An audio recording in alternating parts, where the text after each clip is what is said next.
or our streaming app or our YouTube channel, and we are so glad you are here. I'm Kristen Miranda. That's Jorge Andrés. Hey, buddy, how you doing?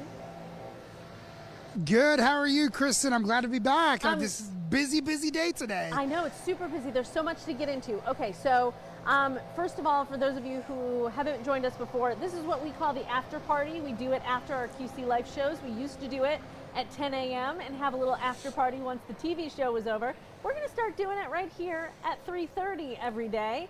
And what a perfect day, Jorge, for us to start, because man, oh man, everybody in the city today is talking about Frank Reich, the head coach of the Carolina Panthers, getting fired today. Kind of catch us up on what happened throughout the day today.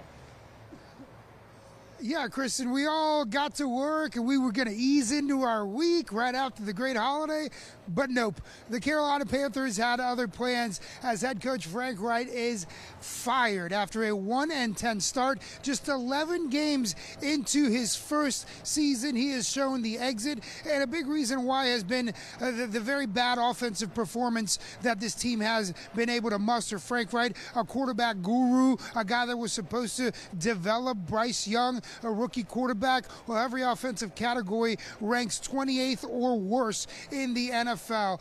Special teams coordinator Chris Tabor will take over as interim head coach, with senior offensive assistant Jim Caldwell being part of his senior staff. Now, this coming in just less than, but right after 3:25 rather, was that two other coaches have also been shown the door. Assistant head coach and running backs coach Deuce Staley, as well as quarterback coach Josh McCown, have also been fired. That decision, though, made by interim head coach Chris Tabor and not by the organization, is what I'm being told. And at the end of the day, I go back to it, Kristen. 1-10, 1-10, a loss to the Tennessee Titans, a team that is very bad. A loss where they were 6-16 on third down, controlled the ball, and still couldn't win. What do you expect?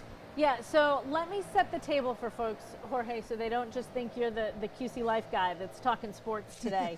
Jorge, for the majority of his career, has covered sports. He did it at the national level. He did it at ESPN and all the other places.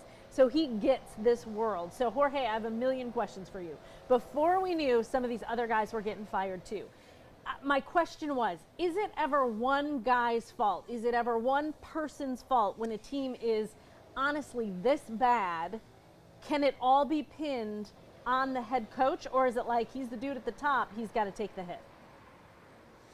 I think that's exactly what you just said. He's the dude at the top. He's got to take the hit. It's always either the head coach or the general manager or both, which I wouldn't be surprised, by the way. The hottest seat in the entire country right now is owned by Scott Fitterer, the general manager of the Carolina Panthers, because remember, they moved a lot of pieces to get Bryce Young. Now, I haven't given up on Bryce Young because he doesn't have a lot of weapons and he doesn't have any protection, but they gave up a lot of pieces for that young quarterback. If I'm being exact, 4 draft picks and DJ Moore, a wide receiver, arguably 5 NFL starters for a kid that hasn't been able to progress. Now, you can kind of pin it a little bit on Frank Reich.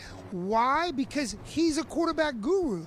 He was in Philadelphia. He was in Indianapolis. He was this guy that was going to come in and mold Bryce Young into a superstar. And we've seen the exact opposite of that, Kristen. And at the end of the day, somebody has to take the fall.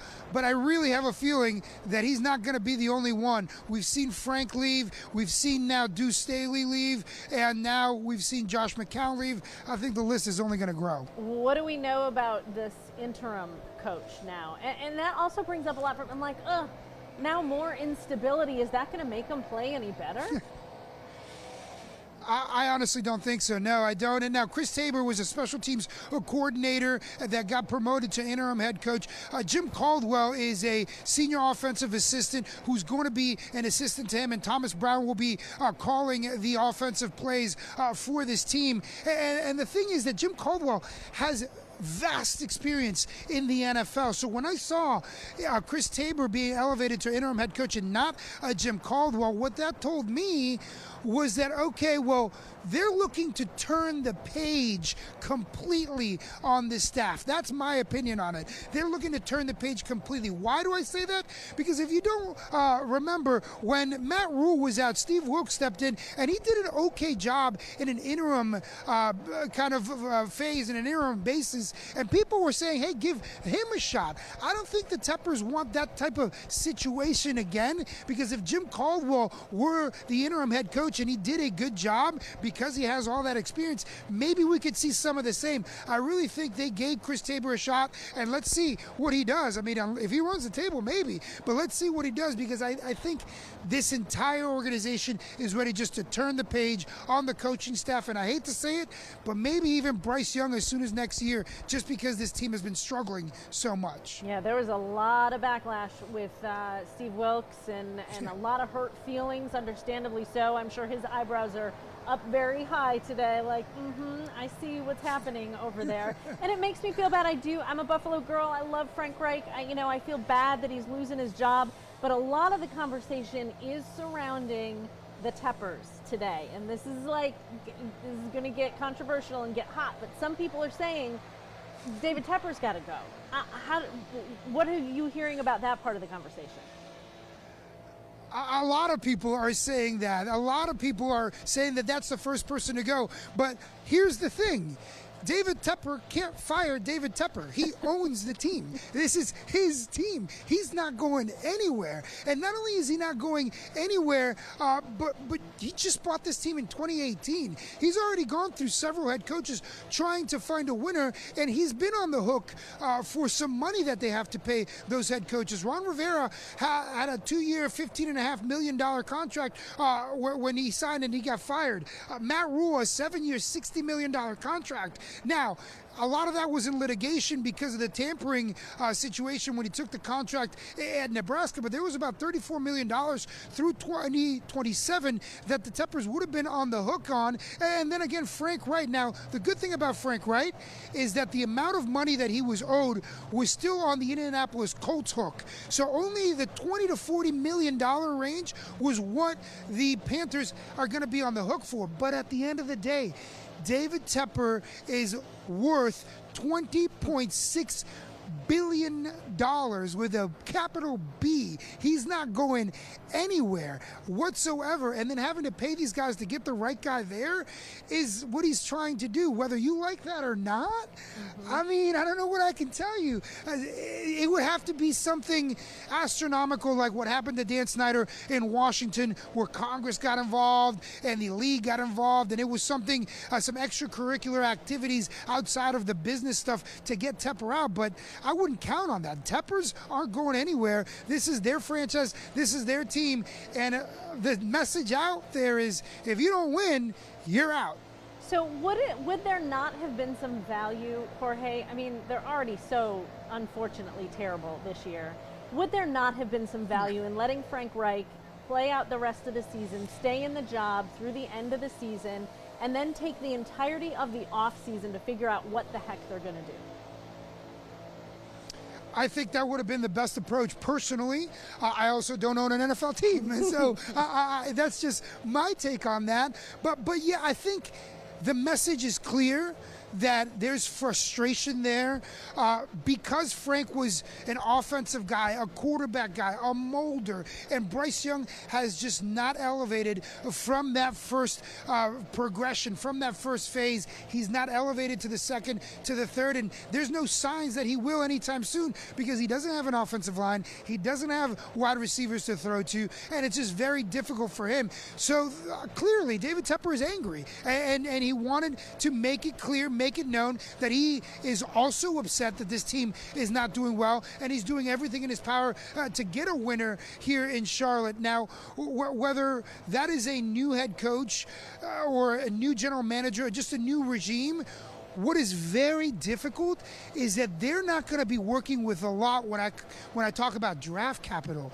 Let's not forget that the Carolina Panthers have Bryce Young, but they don't have picks. They gave up 4 picks and DJ Moore. It's not like they can build a team. Arguably 5 different NFL starters for Bryce Young. So I don't know what kind of situation that is to step into that's attractive to any head coaching candidate. And that's the thing, consistency sometimes matters, you know, giving somebody a longer runway to make some change and do some things matters. It was usually a 3-year window. That's how it was for the longest time. Let's give a coach 1 to 3 years for him to draft his guys, build his team, work with the general manager to do that, and then see what happens. After the 3rd year, you'll be on the hot seat. But we live in such a now world where I want to know the highlights. Let me pull them up on my phone. I want to know the stats. Let me pull them up on my phone. I want to win right now. And if you don't win right now, then it's out the door. And here's the argument to that. The Los Angeles Rams in Super Bowl 56 spent gazillions of dollars getting all of the players they wanted to, all for a 1-year wonder. And what did they do? They won the Super Bowl. So they set the blueprint for if you just spend a ton of money and give away all your draft picks and do everything that you want to do, you will win a Super Bowl. And other teams have tried to do that, except the Rams just got really lucky. That doesn't happen often. All right, Jorge, one more thing before we wrap up this party.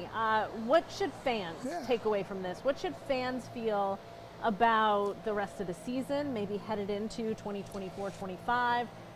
What should they feel? Oof, that's a good question, but a hard question. Look, I'm always honest and I'm always straightforward, and I'm gonna tell you that hang on tight.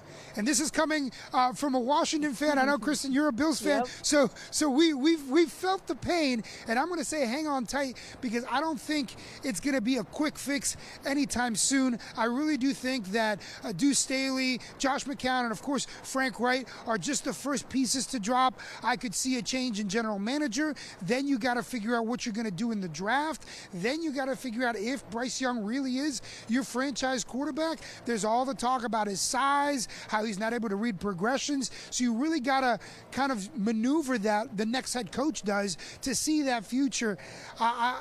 I think it's going to be definitely tough this year, and it's going to be very interesting to see what happens when that new regime comes in next year, when that new regime either moves on from Bryce Young or they say this is our guy. Because if they do move on from Bryce Young, they may be able to get some, not all, but some of that draft capital that they gave up to get him back. It's not going to be what they gave, but it'll be something, and they're going to need something to turn this team around. It is so good, man, to hear your well-informed perspective on all of this. I appreciate it. You want an after party again tomorrow after QC at 3? We probably won't get to talk about this, but maybe some other stuff. I'll after party with whatever topic anytime. PARTY. Why? Because I gotta. And that's what you're going to get on the after party, friends. All right, thanks you guys for sticking around. This is the after party. We'll be back here tomorrow at 3:30, and you'll have more coverage on Frank Reich being fired as the Carolina Panthers head coach starting on WBTV News first at 4.